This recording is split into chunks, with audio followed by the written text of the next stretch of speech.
Bonsoir tout le monde, je reviens une fois de plus pour... voilà, je vais mettre un peu mon grain de sel sur le dernier épisode de My Hero Academia. Oui, je sais que pour certains, ça fait un peu faux cul de ma part.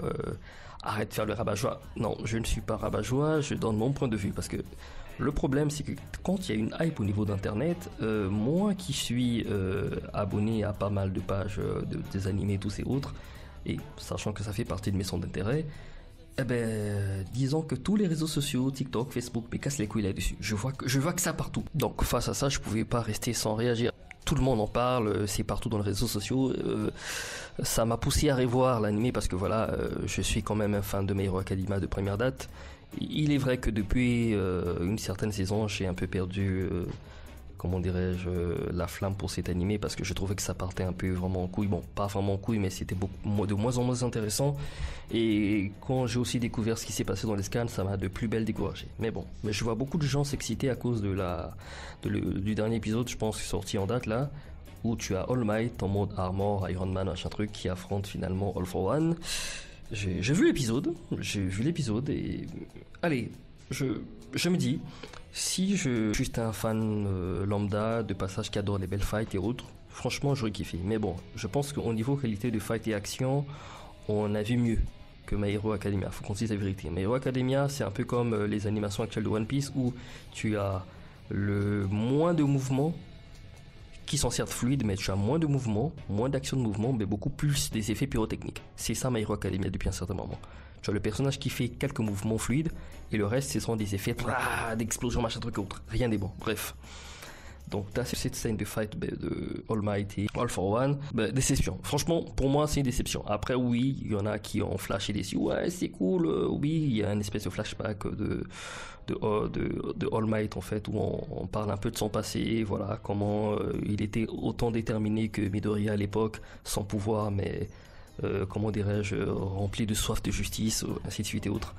Tout ça, c'est bien beau, mais je me dis que l'auteur, franchement, il avait la possibilité de nous faire une dernière scène de fight, en fait, de faire une clôture quoi, de fight vraiment incroyable, avec Midoriya d'un côté face à Tomura, et d'un côté All Might face à All for One. Franchement, je pense que l'anime aurait dû s'éclôturer sur ces deux fights là, mais de manière épique. Je reviens sur le côté All Might parce que jusqu'alors je trouve que le personnage d'All Might est le personnage qui a été injustement mis au placard. Non, moi je le dis. Le personnage d'All Might a été injustement mis au placard. J'aurais préféré qu'on tue le personnage d'All Might, qu'on le garde en vie jusqu'alors. Franchement, je trouve que All Might, dépourvu de son pouvoir en vie, ne sert à rien. Oui, c'est vrai, c'est un coach personnel, coach moral de motivation à Midoriya, oui. Mais franchement, je pense que je l'aurais préféré mort que vivant. Pour la simple et unique raison que tout dans cet univers, en fait, il y a tellement des éléments, il y a tellement de personnages dans cet univers qui sont capables de régler le problème de santé d'All Might. Parce que voilà, le fait qu'il a perdu son pouvoir et qu'il a plus la capacité d'être à 100%, et dû à une certaine blessure, lui a été infligée par All for One lors de leur premier combat, soi-disant.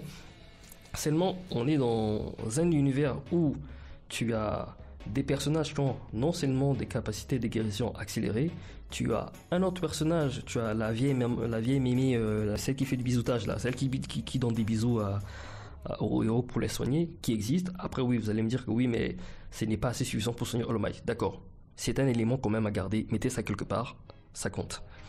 On va mettre la vieille de côté. Autre part, on a la petite fille qui a aidé Midoriya à affronter Overhaul, celle avec la petite corne, qui a non seulement le pouvoir de rebooter ou je sais pas moi, de rewind, parce que je crois que All for One aussi utilise le même pouvoir. Après, je ne sais pas, j'ai sauté des épisodes peut-être. Donc, tu as la petite qui a le pouvoir de rebobiner, qui avait la capacité de rebobiner Midoriya pour que ces derniers s'y régénèrent en fait, puisque ces derniers utiliser le maximum, je pense, de One for All en fait, et vu que ça le tue à petit feu, t'as la petite en fait qui le restaurait en fait, le ramenait en arrière. Donc vous avez déjà ces petites là, sachant que cette petite a aidé à restaurer le pouvoir du million, parce que le million avait perdu de son pouvoir. Ça c'est un deuxième point. Et il y a aussi un personnage je sais plus trop, je crois que c'est l'un des premiers films, je crois que c'est l'un des premiers films où il y avait deux gamins, je pense bien, l'un de deux avait une capacité à restaurer des cellules, un truc du genre, je me rappelle plus, mais il y avait un film où à la fin Chobakugu et Midoriya qui partagent All for One pour battre le méchant, il y avait un petit qui avait la capacité, je crois, de régénérer un truc du genre, ok. Donc dans un univers pareil où vous avez votre numéro 1 qui est carrément KO, bon pas KO pour dire KO, qui ne peut plus répondre de service, mais vous savez exactement que voilà, sa mort héroïque, voilà, pas physique mais héroïque, a ébranlé toute la ville et voir tous les méchants. Vous avez 3 personnages de cet univers listés dans vos annuaires, je sais pas moi, héroïque, machin truc ou autre, et il n'y a aucune personne qui se dit tiens les gars, il faut qu'on ramène All Might en forme parce que voilà, la menace des vilains est devenue trop énorme, on n'arrive à rien contrôler, on a que des gosses et d'autres super-héros de bras cassés, bref, on va prendre... Donc il n'y a personne qui s'est dit tiens, si on associe le pouvoir de la vieille mère biseauteuse, de la petite fille à cornes, à licorne là, et l'autre petit garçon, si on fusionnait ces 3 pouvoirs sur le corps de All Might, je pense ils avaient toutes les chances possibles de ramener All Might en forme. Après, je peux comprendre que cette idée, on aurait pu le garder en suspense. J'aurais même préféré qu'on garde cette idée en suspense pour la fight de cet épisode. Imaginez All Might restauré à 100%, rajeuni à l'âge où il a récemment reçu le pouvoir du One for All, affrontant All for One également. Mais imaginez la fight que ça aurait pu être. Non, imaginez cette surprise.